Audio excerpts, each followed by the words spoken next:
Эми биринчиси ушул жеңилишке карабастан кайрат күч таап келгениңе рахмат. Бүгүнкү Катарга каршы болгон оюну менен Азия кубогу биздин үчүн жыйынтыкталды десек болот. Болгон 3 оюнда эмне айта аласың? 3 оюн боюнча анан кандай бир тажрыйба болду биз үчүн? Сүйлөгөндө баягы эле сөздөр негизи. Мурдагы Азияда дагы курама команда менен дагы ушундай жыйынтыкка келгенбиз.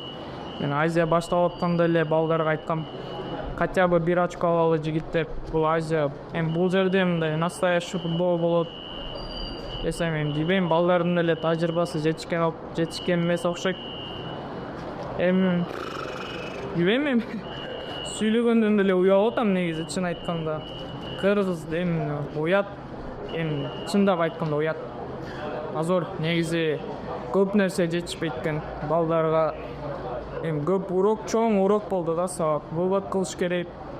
Билбейм, негизи Испанияда эмне кылып жүрдүк 2 ай бою.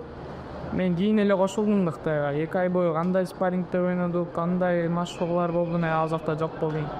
Бирок негизи уят, чын айтканда эчтеке кыла алган жокпуз. Албетте бүгүнкү оюнда эле эчтекени чечпейт болчу, бирок сүйлөшүп атканда намыс үчүн ойноп коюш керек, андай кылып коюш керек деп атты эле, бирок анын бири дагы болгон жок. Бирөөнү да көргөн жокмун.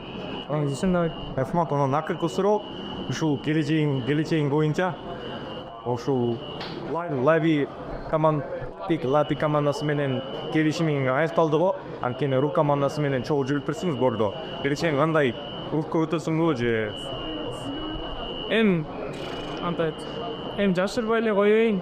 Бирок ал жакта сбор өтүп жүргөм. Скорее всего, мисалы үчүн бул Азиядан кийин ал жакка барат окшойм. Ошондой эле көрүнөт да, анткени Азияда мурун дагы Рустам Нуртовстасы менен сүйлөшкөнбүз.